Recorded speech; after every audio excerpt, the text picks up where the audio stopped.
في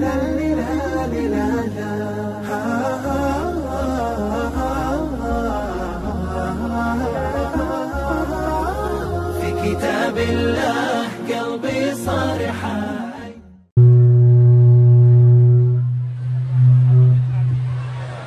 Ustadz, dosakah ketika foto wajah kita terpajang di medsos padahal niat kita tidak untuk yang negatif? Kalau pakai jilbab ramai-ramai, ini bu foto ramai-ramai 10-20 orang, tujuannya untuk syiar, untuk kaum muslimin muslimat, begini cara buat pengajian macam di Musholla Al-Amin. Nah, itu boleh, tapi kalau posenya membangkitkan hawa nafsu, pakaiannya sempit, transparan, bedaknya 2 inci, nah, itu menimbulkan maksiat, dosa. Alhamdulillah. Yang lama-lama buka balik FB-nya, buang, bisa di delete itu, buang balik. Apa hukumnya orang selingkuh di media sosial? Tak ada beda.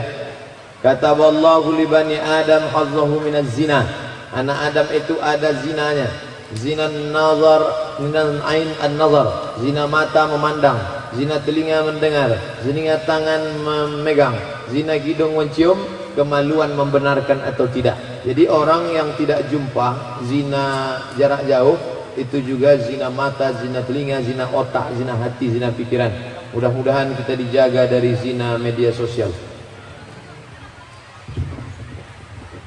Apakah sah nikah kalau calon pengantinnya dalam keadaan haid? Yang nikah itu laki-laki dengan wali atau laki-laki dengan perempuan? Saya ulang balik.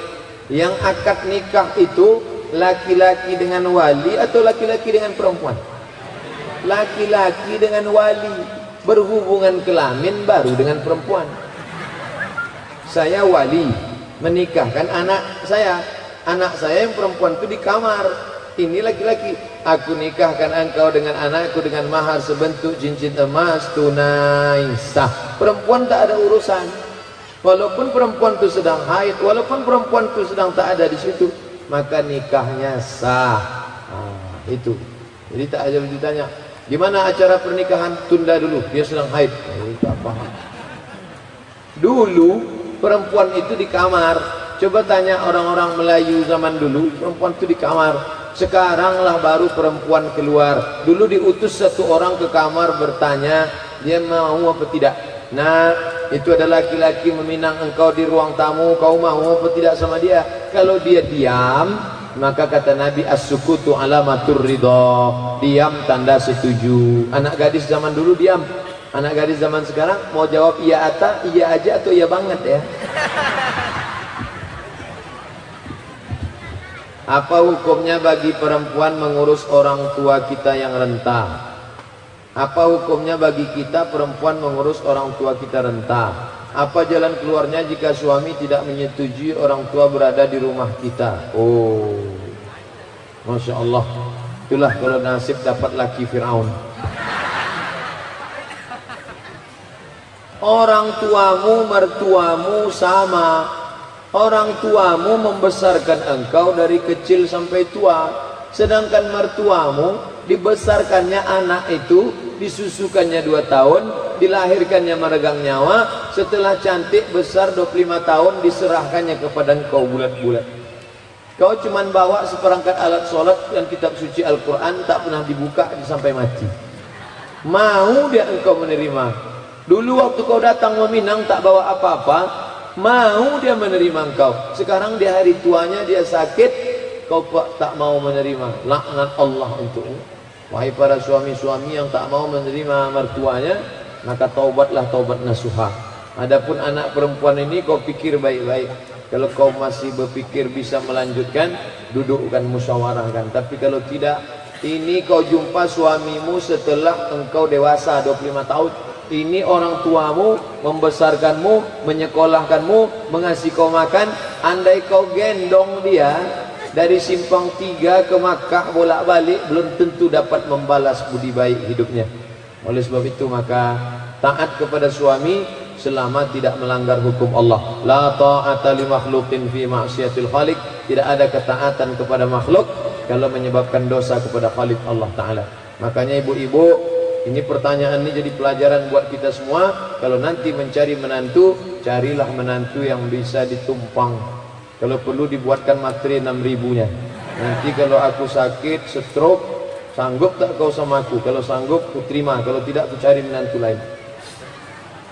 Di media sosial selalu kita lihat begitu terbukanya masalah-masalah. Masyarakat kecil tak bisa menanggapi karena itu. Menyangkut dengan pemimpinan kita. Bagaimana cara agar suara rakyat kecil bisa didengar? Karena rakyat kecil ini kami rasa cukup bijak menanggapi. Kalau tak tahu nanya, masuk ke dalam dia jangan. Fas'alu ahla zikri in kuntum la ta'lamun. Saya kalau sudah cerita masalah mobil, masalah motor, masalah listrik, saya tak paham, saya jahil. Abdul Somad itu jahil dalam masalah listrik. Maka saya tanya, Pak, Bapak kerja di PLN kan? Iya. Ini skring kabelnya apa namanya Pak? Saya pun tak tahu juga loh. Saya bagian administrasinya Pak Ustaz. Ini masalah teknis ini tanya ke teknisi. Jadi kalau kita tak tahu tanya. Masalah listrik kita tak tahu kita pegang kesetrum mati. Yang mati kita sendiri. Tapi masalah pemimpin, masalah aib orang kita tanya pada orang yang tahu. Jangan-jangan fitnah, jangan-jangan bohong. Katanya kalau ngundang Ustadz Somad tuh mesti nyiapkan 60 juta ya. Jadi musola Al-Amin berapa kalian budget siapkan? Tanya dulu orang yang tahu. Kenapa kalian bisa ngundang Ustadz Somad ke musola Al-Amin tuh? Apa kompensasinya? Gimana? Jangan difitnah. Gimana sikap kita kalau kita sering difitnah padahal kita tidak pernah melakukan perbuatan itu? Klarifikasi. Jangan asik klarifikasi satu kali saja. Klarifikasi satu dalam bentuk tulisan, satu dalam bentuk video, share, sudah. Kalau dia tetap juga memfitnah kita, panggil. Kalau kau ulang lagi ku polda kan kau nanti. Ada namanya pasal mengganggu ketertiban umum, pasal merusak nama baik. Karena pada dasarnya kita ini baik semua. Kalau nama baik kita dirusak, kita bisa tuntut dia. Kebun aja kita masuk kena KUHP pasal sekian. Apalagi nama baik kita. Ini penting. Mau tanya Pak Ustadz, saya berbakti pada suami. Apa perlu saya berbakti pada suami yang suka memarahi dan tidak beribadah? Kenapa bisa nikah sama dia?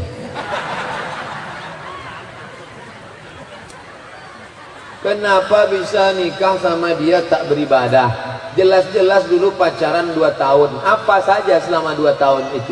2 tahun kenalan semuanya penceritaan, pencitraan, pembohongan publik. Selama 2 tahun itu apa saja yang kalian bicarakan? Makanya pacaran tak perlu lama-lama. Yang penting ta'aruf, kenal, tengok dia. Taat beribadah, baik agamanya, baik akhlaknya, terima dia. Kalau tak baik, cari yang lain. Bunga bukan setangkai, kumbang bukan seekor, patah tumbuh hilang berganti, hilang satu tumbuh 1000. Ini dipertahankan juga sama laki hantu. Banyak laki-laki yang lain. Tapi kalau sudah sempat menikah, tak bisa diulang balik, maka ibu-ibu punya 6 wali. Wali ibu ada 6. Ayah, atuk, abang, adik, pakcik, abang ayah, adik ayah. Dudukkan dia. Babi hutan. Ini anak kemanakan kami ini bukan kau jumpa di tepi parit. Ini orang baik solehah. Dulu SD-nya agama, SMP agama, aliyah, pesantren, kuliahnya baik. Tiba-tiba kau tak sembahyang. Kenapa bisa begini? Kau mesti perbaiki akhlakmu. Kami dulu salah fit and proper test. Inilah sebabnya. Jangan didiam-diamkan. Perempuan jangan diam, stres mati. Jangan diam, mengadu ke wali. Bagaimana cara kita menyikapi situasi saat ini di Indonesia? Apakah cukup dengan mendoakan saja? Bagaimana menyikapi pemimpin penguasa saat ini? Dengar baik-baik, pandang baik-baik. Kalau dapat berita cerna baik-baik, tanya ulama ustadz-ustadz kita pakai sistem demokrasi, bukan kerajaan. Kalau kerajaan tunggu sampai mati baru naik anaknya, mati anaknya baru baik cucunya, mati cucunya naik cucunya. Kalau kita tidak, 5 tahun sekali ganti bupati, ganti wali kota, ganti gubernur, ganti legislatif, ganti DPR, ganti DPD, ganti presiden, ganti wakil presiden. Kita berhak untuk menetapkan atau mengganti. Kita berhak untuk mencalonkan diri atau mencalonkan orang lain. Itu diatur dalam negara kesatuan Republik Indonesia. Oleh sebab itu, gunakan telinga, gunakan mata, jangan sampai golput. Jangan sampai golput. Gunakan suara. Hindari penistaan agama, hindari penebar kebencian, hindari menebarkan berita hoax. Tetap gunakan suara, pakai telinga, pakai mata, istikharah. Usolli sunnatal istikharah politik lillahi ta'ala. Saya sedang mengerjakan sholat isya. Ada orang memanggil tamu. Bunyi, bolehkah kita membatalkan sholat? Atau bolehkah kita batuk-batuk tanda memberitahu bahwa kita sedang sholat? Allahu Akbar. Datang tamu. Assalamualaikum. Assalamualaikum. Bismillahirrahmanirrahim. Itu tanda kita sedang sholat. Nah, lalu kemudian salam itu hanya boleh 3 kali. Idza sallama ahadukum salasan. Kalau kamu salam 3 kali, falam yu'zan, tidak dibukakan pintu, falyarji', pulanglah. Kalau sudah 3 kali salam tak dibukakan pintu, baliklah. Begitu juga untuk miss call. Asal 3 kali miss call tak diangkat, berhentilah. Ini sampai 10 kali miss call. Ujung-ujungnya boleh minta jadwal Pak Ustaz. Apa hukumnya orang yang dinikahkan dalam keadaan hamil di luar nikah? Ini namanya mencoblos sebelum hari H. Perempuan yang hamil dicari laki-laki yang menghamilinya. Kau menghamili dia? Iya Pak, nikah. Ku nikahkan engkau dengan mahar sebentuk cincin emas tunai, sah. Nikahnya sah. Yang jadi masalah, muncul 4 masalah. Pertama, kalau anak itu lahir tak boleh pakai bin bapaknya. Jadi bin apa? Bin emaknya. 2, kalau anak ini nanti mati, si bapak tak dapat harta warisan. Kalau si bapak mati, si anak tak dapat warisan. 3, kalau si anak ini laki-laki, setelah nikah lahir adiknya perempuan. Nanti adik yang perempuan ini kalau nikah tak bisa diwalikan si abang, karena mereka bukan saudara seayah tapi saudara seemak. Saudara seemak tak bisa jadi wali.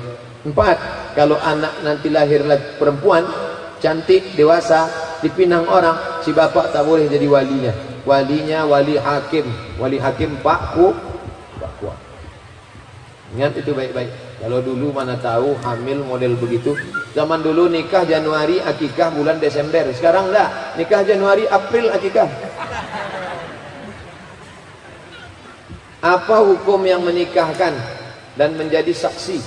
Hukum menikahkan sah, hukum menjadi saksi sah, tak jadi masalah. Kalau anak, makanya Pak Kua tak pernah nanya-nanya. Pernah tak Pak Kua nanya, kau hamil apa tidak? Mana surat scan bukti tak hamil? Tak ada.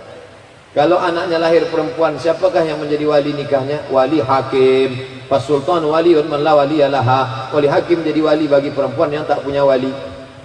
Ini anak saya Pak Ustaz. DNA-nya sama, air liurnya, darahnya, rambutnya sudah kami periksa di Singapura sama. DNA tak laku Mas Bro. Ustaz, apa hukumnya perempuan yang sholat menggunakan mukena tipis transparan? Alasan mereka kan pakai bajunya nggak masalah, kan pakai baju yang nggak masalah, sementara auratnya sebagian terlihat. Syarat sahnya sholat menutup aurat. Kalau aurat tak tertutup maka sholatnya batal. Ini tak hanya bagi perempuan, laki-laki juga. Laki-laki tertutup dari lutut sampai ke pusat. Ini sekarang banyak anak-anak muda celananya jeans pendek, baju kaos, ketika sedang rukuk nampak lubang cilik.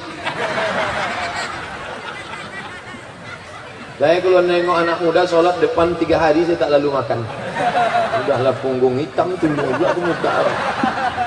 Kalian pakai celana panjang, pakai ikat pinggang, baju ni turun ke bawah, tutup dia.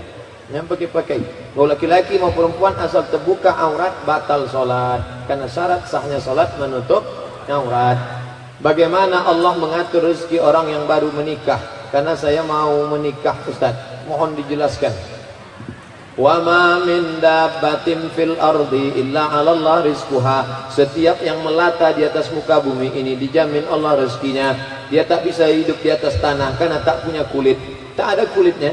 Kalau hidup dia di atas tanah, mati kena cahaya matahari. Hidup di dalam tanah, kulit tak punya, kaki tak punya, telinga tak punya, mata tak punya, tapi tetap hidup juga. Siapa itu? Cacing. Cacing dikasih Allah satu cuman penciuman, penciumannya tajam. Kalau mati Abdul Somad dikubur di sini, busuk, jarak 1 kilometer cacing-cacing sudah mencium baunya. Begitu cacing mencium bau, dikasih tahunya sama yang lain, hai bro, brownies sudah siap. Asal mau bergerak, maka rezeki datang. Idza tawakkaltum 'ala Allah haqqa tawakkulih. Kalau kau bertawakal kepada Allah sebenar-benar hakikat tawakal, la razaqakum kama ruziqat thair. Kamu diberi Allah rezeki macam burung diberi rezeki. Burung pergi pagi pulang petang, pergi kosong pulang perut berisi. Tak pernah burung diam-diam aja di dalam sangkar. Kenapa kau tak pergi? Ya kalau dapat, kalau tak dapat. Maka begitu juga Ustadz Somad, saya diundang buka bersama di Hotel Pangeran, di ruangan convention hall. Ustadz Somad dulu pertama kami menikah, kalau bertamu ke rumah orang, orang tutup pintu karena dianggapnya kami mau minjam beras. Tapi sekarang coba tengok Ustadz, kekayaan kami ini, rezeki luar biasa. Jadi menikah, rezeki pertama sendiri. Kalau sudah menikah ada rezeki istri. Kalau sudah punya anak ada rezeki anak. Rezeki suami, rezeki istri, rezeki anak. Oh, itulah alasan orang menambah buka cabang satu lagi, Pak Ustaz. Ibu janganlah marah. Ibu ini kadang kalau gini si ceramah balik aja lah. Jangan. Ada apa dengan Paytrend? Sebab ada video 2 orang ustadz mengatakan Paytrend itu haram. Maka MUI sudah mengeluarkan fatwa. Saya komisi fatwa MUI. Kita ikut ati Allah, taat Allah, wa ati Rasul, taat Rasul, wa ulil amri. Ulil amri ulama. Ulama kita majelis ulama Indonesia. Ikuti fatwa. Ibu, bapak nanti pulang dari sini pergi ke toko buku, beli tebal kumpulan fatwa-fatwa MUI sejak 1975 sampai sekarang. Ada. Katanya Ustadz akan melanjutkan S3 di Maroko, apa betul? Kami sedih dan takut. La tahzan, don't be sad, jangan sedih. YouTube akan selalu bersamamu. Saya terdaftar S3 di Sudan, bukan Maroko. S1 Mesir, S2 Maroko, S3 Sudan. Nanti titel saya Abdul Somad M3, Mesir, Maroko, Sudan. Oh, tak juga bisa. M2S. Ustaz tolong jelaskan maksud surah An-Nahl ayat 89. Ingatlah akan hari ketika kami bangkitkan pada tiap orang, setiap umat seorang saksi. Setiap umat ada saksinya. Umat Nabi Nuh saksinya Nabi Nuh. Umat Nabi Isa saksinya Nabi Isa. Umat Nabi Musa saksinya Nabi Musa. Umat Nabi Muhammad saksinya Nabi Muhammad. Aku bersaksi, kata Nabi Muhammad, bahwa ini adalah umatku. Mudah-mudahan kita termasuk umat yang dipersaksikan Nabi Muhammad SAW. Fa kaifa idza ji'na min kulli ummatin bi syahidin wa ji'na bika ala haula'i syahida. Setiap umat akan dibangkitkan dengan saksi-saksinya, dan engkau Muhammad akan dibangkitkan menjadi saksi bagi semesta alam. Nama sahabat yang membaca ayat itu Abdullah bin Mas'ud. Ketika Nabi baca ayat itu meleleh air mata Nabi. Apa kata Nabi? Hasbuka, enough, cukup. Cukup Abdullah bin Mas'ud, jangan lagi kau baca. Fa idza ainahu tazrifan, menangis Nabi Muhammad karena sedihnya membayangkan kita akan bangkit di padang mahsyar nanti. Apakah benar maksud ayat ini untuk kesempurnaan Islam kita harus bersyahadat lagi dengan seorang saksi dalam satu napas? Kalau tidak, Islam kita tidak sempurna. Oh. Jadi datanglah ustadz-ustadznya, ustadz aliran saksi ini. Kau sudah bersaksi? Belum. Belum pernah disaksikan gurumu? Belum. Kau bersaksi sama. Jadi datang jamaahnya ke saya, Ustadz Somad, Ustadz mesti bersaksi ke guru kami. Kau bawa guru kau itu kemari biar aku syahadatkan balik. Mana guru-guru? Bawa kemari biar aku syahadatkan balik. Saya bersanad saksi saya sampai ke Nabi Muhammad SAW. Dari guru-guru saya sampai ke Nabi SAW. Saya dipasangkan sorban ke kepala saya oleh Sayyid Ahmad bin Muhammad bin Alawi bin Abbas Al-Hasani Al-Maliki. Dia dipasangkan oleh ayahnya Sayyid Muhammad bin Alawi bin Abbas Al-Hasani Al-Maliki. Dia dipasangkan oleh datunya Sayyid Alawi bin Abbas Al-Hasani Al-Maliki, sampai kepada Sayyidina Al-Husain, sampai kepada Sayyidina Ali, sampai kepada Sayyidina Muhammad sallallahu alaihi wasallam. Guru kau tu mana sanadnya? Mari biar ku Islamkan. Kalau perlu ku sunatkan dia sekali lagi.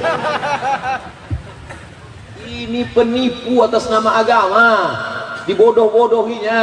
Orang-orang yang tidak pernah belajar agama, insinyur, dokter, jahil dalam bidang agama, dibodoh-bodohi. Bapak dokter pernah bersyahadat, bapak insinyur pernah bersyahadat, bapak pernah bersyahadat. Orang yang tak ngaji bodoh. Ayo bersyahadat sama guru kami, bayar aja maharnya sekian. UUD, ujung-ujungnya duit. Mudah mengenali aliran sesat dua saja, UUD, UUE, ujung-ujungnya duit, ujung-ujungnya wanita. Kalau laki-laki syahadatnya dari jauh, kalau perempuan harus dari dekat. Kalau nenek-nenek dari jauh, kalau yang gadis dari dekat. Udah tahu itu semua. Mudah-mudahan Pak Kapolresta menangkap mereka ini semua. Apa hukumnya kalau malam nisfu Sya'ban diadakan di masjid dengan bawa nasi kunyit untuk dimakan bersama-sama setelah baca Yasin 3 kali? Dengan baca Yasin 3 kali tadi sholat Isya jadi terlewatkan dan tidak dikumandangkan azan Isya pada saat itu, tapi tetap sholat setelah acara. Syukron, ada pula senyumnya. Ittala'allahu ala jami'i khalqihi lailatan nisfi min Sya'ban. Allah memperhatikan semua makhluknya pada malam nisfu Sya'ban. Fa yaghfiru li jami'i khalqihi, diampunkannya semuanya yang malam itu berdoa, kecuali 2 orang, 2 yang tak diampunkan. Pertama musyrik, orang syirik. Yang kedua musyahin, orang yang belum berdamai. Jadi acara Musolla Al-Amin ini acara perdamaian nasional. Mana yang berkelahi, tetangga, pengurus, ustadz, jamaah, maka hari ini damai supaya malam nisfu Sya'ban nanti semua doa kita diterima Allah SWT. Adapun malam nisfu Sya'ban itu amalannya apa terserah. Mau baca Yasin terserah, mau tahajud terserah, mau sedekah anak yatim terserah, bebas. Mau sendiri-sendiri di rumah baik. Yang kalau dibuat di masjid ramai-ramai itu amalan Khalid bin Makdan dan Makhul, para tabi'in di negeri Syam. Di negeri Syam mereka kumpul ramai-ramai, pakai jubah kebesaran, pakai wangi-wangian, bukhur, asap-asap, pakai celak, mereka ramai-ramai di masjid. Adapun menunda azan, maka tetap laksanakan azan, solat, habis solat lanjutkan balik. As-salatu ala waqtiha, inna salata kanat alal mu'minina kitaban mawquta, solat tetap pada waktunya. Bagaimana hukumnya jika ada saudara ana yang belum berhijab tapi ana segan menegurnya? Kalau kau segan menegurnya, putarkan saja video saya 1 menit. Dah, hidupkan kameranya. 1, 2, 3. Assalamualaikum warahmatullahi wabarakatuh. Hai saudaraku yang belum juga berhijab, memangnya kau mau mati nanti masuk mana? Neraka apa surga? Banyak mata-mata berzina gara-gara rambutmu, gara-gara lututmu, gara-gara auratmu. Berapa banyak anak yang hafal Quran hilang hafalannya gara-gara menengok lututmu yang hitam dan beku di situ. Maka tutuplah auratmu. Ingat, kau akan ditanya di hadapan Allah. La tus'alunna yauma idzin 'anil na'im. Saat kau menghadap Allah, istrimu tak ikut, suamimu tak ikut, anakmu tak ikut, kau sendiri akan diminta tanggung jawab. Apakah kau siap masuk neraka jahanam? Mudah-mudahan dengan ini kau bertobat ke jalan Allah SWT. Like and share.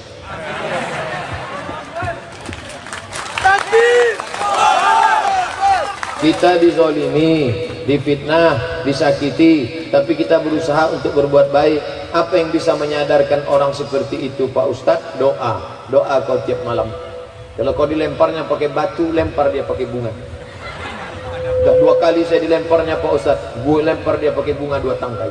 Untuk kali yang ketiga, yakinkan potnya ikut sekalian. Ya Allah, ini orang selalu memfitnah-fitnah aku, menuduh-nuduh aku. Lapangkan hatinya, tiupkan angin kesadaran untuk dia ya Allah. Tiupkan angin kesadaran ke hatinya ya Allah. Kalau dia tak sadar-sadar juga, tiupkan angin puting beliung sekalian. Rata dia dengan tanah ya Allah. Jangan, tak boleh mendoakan yang tak baik. Kita selalu mendoakan yang baik, Pak. Tengok Nabi patah giginya, berdarah pelipisnya. Apa doa dia? Allahumma hdi qaumi fa innahum la ya'lamun. Berikanlah hidayah pada kaumku, mereka buat salah karena tak tahu. Ceramah agama diikuti, pengajian juga, tapi perilaku kita kok tak berubah-berubah. Apa karena metode dakwahnya yang tak tepat? Nyindir saya tuh. Nampaknya tak kealamin lagi. Sakit hati orang kalian. Kau mau metode dakwah model apa lagi?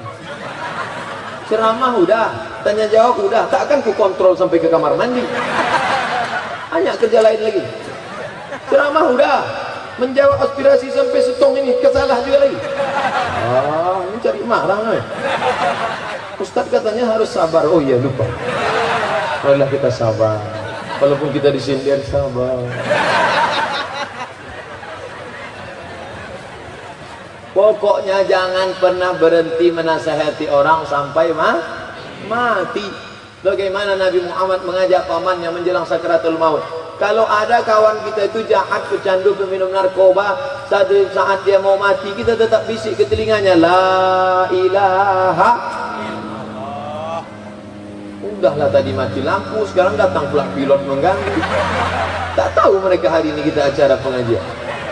Nah, bawa agak jauh deh sikit.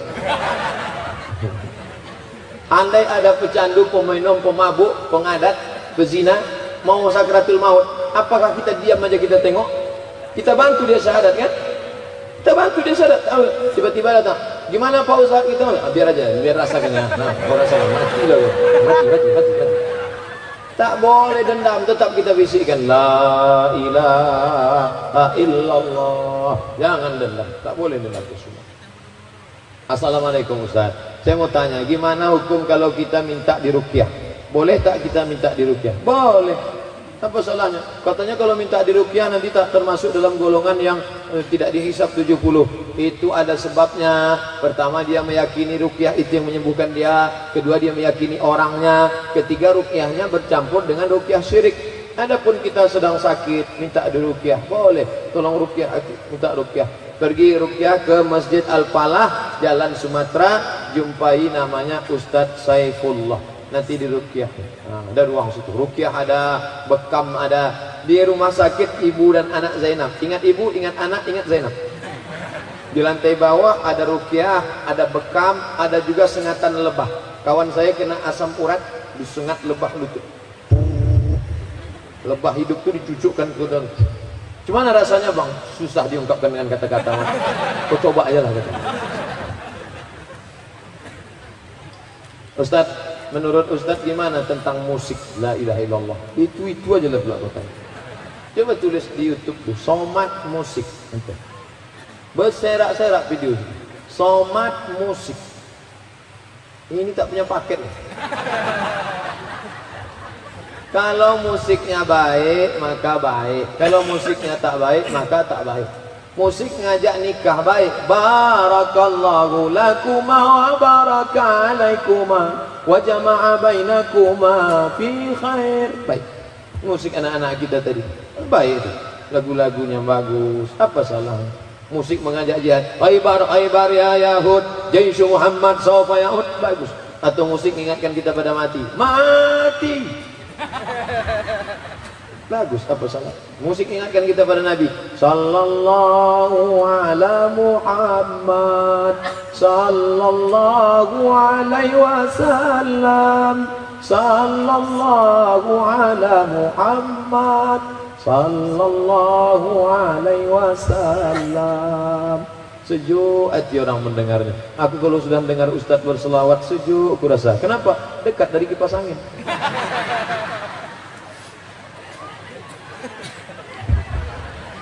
Kalau berjualan pakai pelaris atau jimat, apa hukumnya Pak Ustaz? Dan mematikan orang berjualan dengan apa hukumnya Pak Ustaz? Nampak jualan orang laris. Bagaimana supaya jualan orang ini tak laris lagi? Diambillah tanah kuburan, disiramkan supaya orang ketika menengok itu tak nampaknya jualan orang.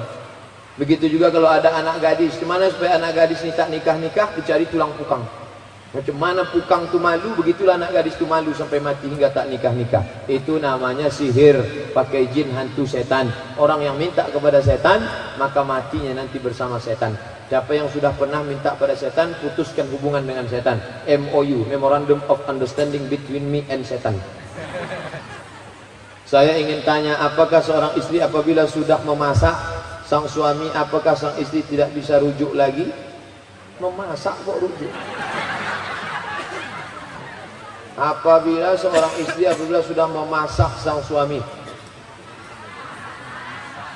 kalau laki-laki mencerai namanya tolak. Kalau perempuan menggugat namanya khulu. Kalau hakim memisah namanya fasakh. Ini salah nih.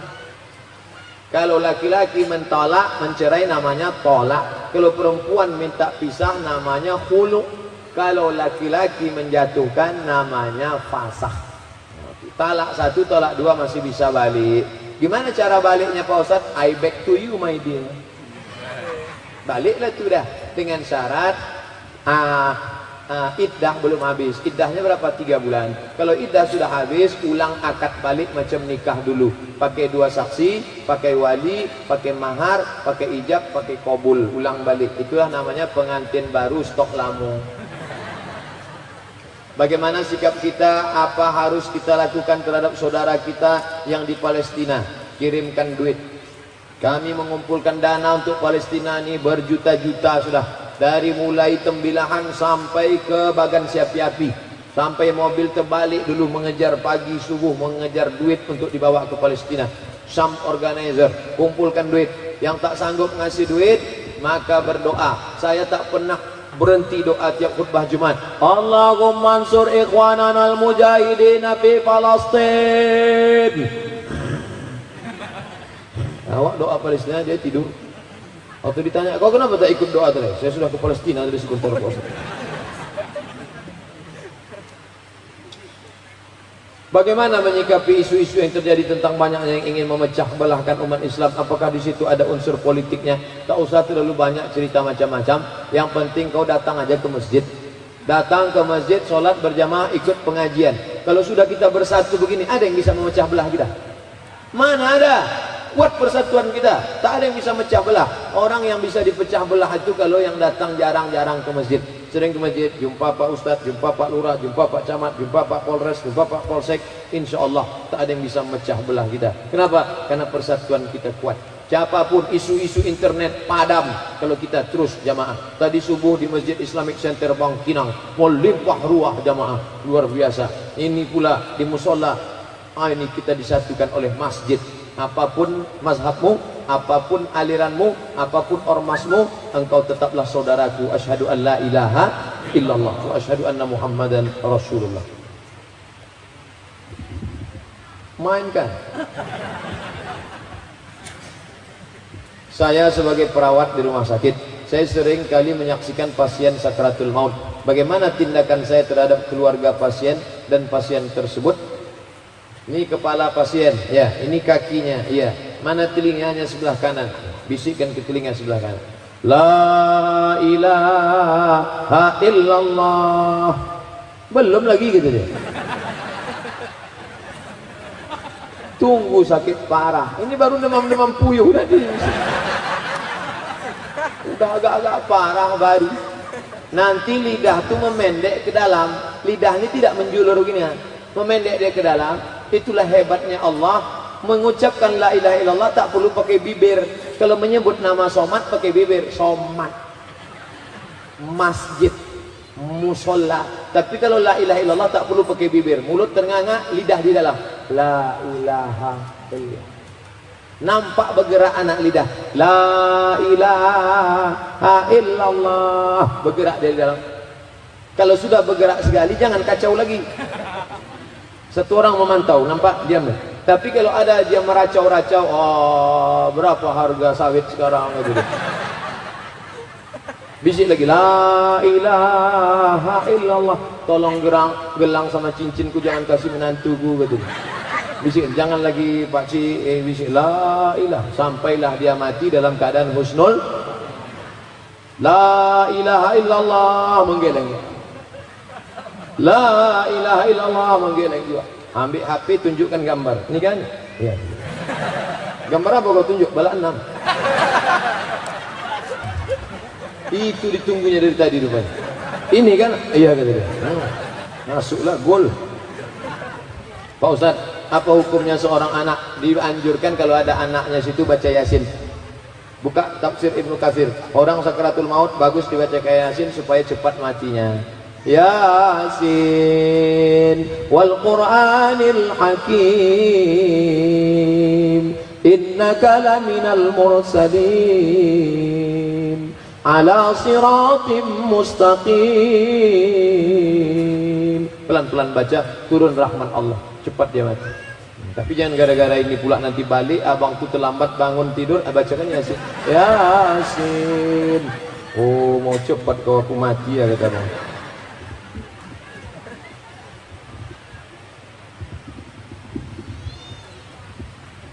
Ustadz, saya dulu dosen. Setelah menikah diajak menantu merantau, saya cuma ibu rumah tangga. Dulu janji calon suami saya boleh kerja, namun setelah punya anak saya tak bekerja. Dia takut gaji saya lebih besar. Ibu saya kecewa. Lalu saya harus bagaimana Pak Ustadz? Itulah, kalian dulu waktu belum nikah itu kenapa tak selesai MOU-nya?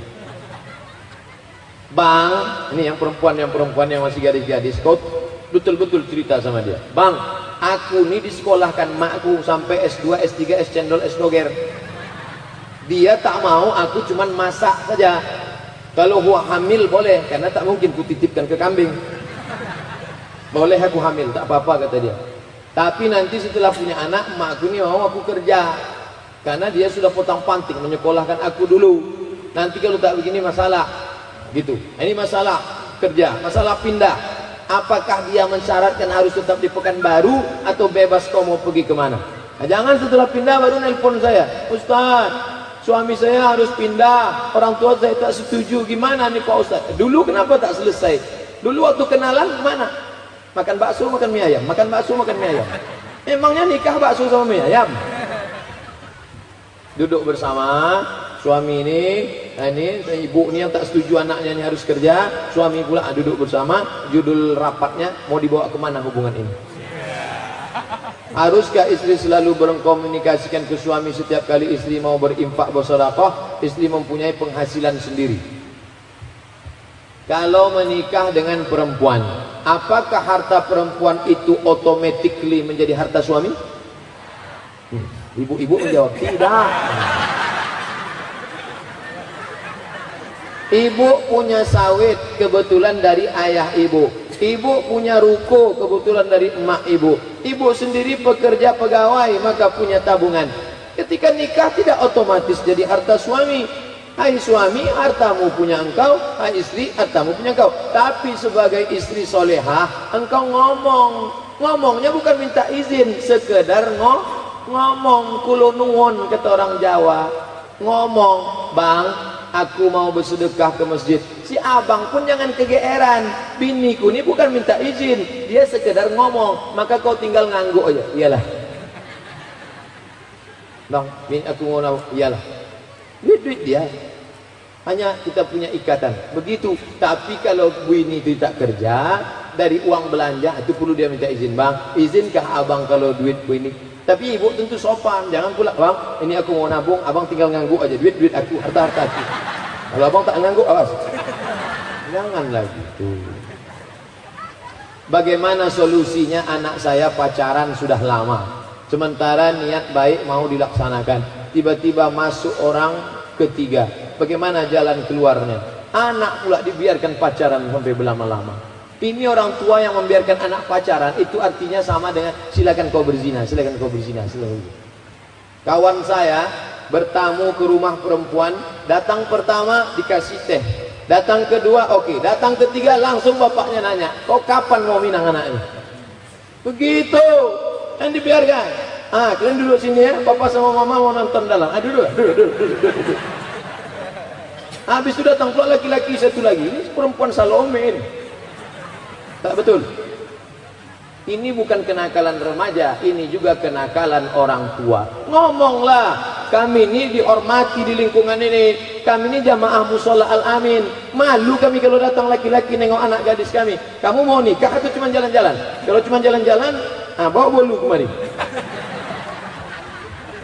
Tapi kalau mau nikah, bawa orang tua sini, aku nikahkan. Gitu, harus jelas. Jangan tak jelas. Pak Ustadz, menantu saya seorang artis, mu'allaf. Istrinya sekarang sudah bercadar dan meninggalkan pekerjaan yang lama. Dia dianggap aneh di lingkungan keluarganya. Bagaimana pandangan Pak Ustadz? Bada al-Islamu gharibun. Islam ini pertama kali datang dulu dianggap aneh. Fa saufa yakunu ghariban, di akhir zaman nanti akan dianggap aneh. Fatuba lil ghuraba. Kalau di lingkungan itu orang tak sholat, tiba-tiba ada satu pegawai sholat, maka dia dianggap aneh. Kalau di lingkungan itu orang tak berjilbab, ada satu yang berjilbab, maka dianggap Aneh. Kalau ada di situ orang tak memberi anaknya pacaran, semuanya ngasih anaknya pacaran, ada yang anggap aneh. Anak sekarang kalau tak pacaran, pacarnya mana? Aku jomblo. Hari gini nggak punya pacar, apa kata dunia? Aneh. Maka berbahagialah orang-orang yang aneh karena tetap berpegang kepada ajaran Nabi Muhammad sallallahu alaihi wasallam. Bagaimana menurut Ustadz wanita yang memakai wangi-wangian? Ada yang berpendapat haram, ada yang berpendapat boleh. Datang seorang solat makan bawang putih, bawang merah. Kata Nabi, jangan dekati tempat solat kami. Man akala thauman, siapa yang makan bawang putih, basalan, bawang merah, falyahtazil musallana, tinggalkan masjid musalla kami. Itu artinya apa? Islam tidak membenarkan bau-bau busuk. Tapi ada perempuan yang memakai harum-haruman, kata Nabi, berzina hidung laki-laki menciumnya. Maka jalan tengahnya, kalau hanya memakai yang menghilangkan bau, bau ketiak, bau keringat, bau rambut, hilang baunya, boleh. Tapi kalau sampai parfumnya dipakainya di sana, tercium imam ke musola. Sampai imam itu pun lupa ayat Ar-Rahman.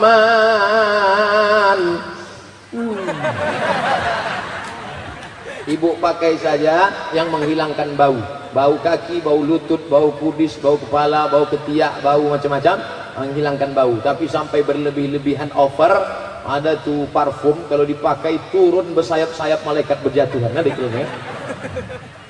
Pak Ustadz, peristiwa Isra Mi'raj Rasulullah SAW bertemu dan Nabi yang berbeda di setiap tingkatan langit. Mengapa demikian? Apakah menunjukkan derajat para Nabi? Menunjukkan tentang tingkatan-tingkatan. Yang paling dia jumpai Nabi Musa alaihissalam. Lalu apakah Musa lebih tinggi? Bukan. Itu tidak menunjukkan la nufarriqu baina ahadin mir rusulih. Kami tidak membeda-bedakan Nabi. Kami manusia tak boleh membeda-bedakan Nabi. Allah yang membeda-bedakannya. Kita semuanya kullun amanna min indi rabbina. Kami semuanya beriman kepada Allah SWT. Tapi bahwa Nabi kita penghulu, pemimpin para Nabi, Sayyidul Anbiya wal Mursalin. Kertas terakhir, dia punya istri 2. Tapi dia sama istri yang pertama karena kerjaan. Sedangkan istri pertama sudah menyuruhnya. Apakah dia punya istri 2? Tapi dia sama istri pertama aja karena kerjaan. Sedangkan istri pertama sudah menyuruhnya. Apakah itu tetap dosa? Orang yang tidak adil sama istrinya, nanti di akhirat bangkit hari kiamat, bahunya mereng sebelah. Kalau nanti pas kita bangkit dari kubur nampak mereng, kalau yang dulu itu kan. Mudah-mudahan Bapak menjadi orang-orang yang adil di antara istri-istrinya. Tak ada yang berani mengaminkan. Ala hazihin niyah al-Fatihah. A'udzubillahi minasyaitonir rajim. Bismillahirrahmanirrahim. Alhamdulillahi rabbil alamin. Arrahmanir rahim. Maliki yaumiddin. Iyyaka na'budu wa iyyaka nasta'in. Ihdinas siratal mustaqim, siratal ladzina an'amta 'alaihim ghairil maghdubi 'alaihim waladdallin. Amin. Allahumma barik lana fi Rajab wa Sya'ban. Berikan kami berkah di bulan Rajab dan Sya'ban. Wa ballighna Ramadan. Sampaikan kami ke bulan Ramadan. La tada'lana zamban illa ghafartah. Segala dosa-dosa kami ampunkan ya Allah. Wa la dainan illa qadaitah. Utang piutang kami bantu kami melunasinya ya Allah. Wa la maridan illa syafaitah. Saudara kami yang sakit angkat penyakitnya, berikan kesembuhan ya Allah. Wala mayitan illa rahimtah. Yang meninggal dunia curahkan rahmat ampunan kasih sayangmu ya Allah. Wala aziban illa zawajtah. Yang akan menikah berikan jodoh yang baik, soleh dan solehah. Wala aziban illa zawajtah. Wala raghiban illa anjabtah. Yang ingin menikah, sudah menikah, punya anak, berikan anak yang soleh dan solehah. Wala hajatan min hawaijid dunya wal akhirah. Laka ridha wa lana fiha salah. Illa qadaitaha wa yassartaha ya rabbal alamin. Segala hajat kami dunia akhirat baik bagi kami dan engkau ridha. Tunaikan, mudahkanlah hajat kami itu ya Allah. Allahumma arzuqna imaman adila. Berikan kami pemimpin yang adil ya Allah. La tusallit alaina man la yakhafuka wa la yarhamuna. Jangan kau angkat pemimpin kami orang yang tak takut padamu dan tak sayang pada kami. Allahumma khtim lana bi husnil khatimah wa la takhtim alaina bi su'il khatimah. Allahumma ja'al akhira kalamina inda intihai ajalina. Jadikan akhir kalam kami ketika ajal kami sampai, yang keluar dari mulut kami la ilaha illallah. Rabbana atina fid dunya hasanah wa fil akhirati hasanah wa qina adzabannar. Wa sallallahu ala sayyidina Muhammad wa ala alihi wa sahbihi wa sallam. Walhamdulillahi rabbil alamin. Taqabbalallahu minkum minna wa minkum taqabbal ya karim. Terima kasih segala perhatian. Mohon maaf silap salah. Saya mohon izin langsung karena ada pertemuan di kantor.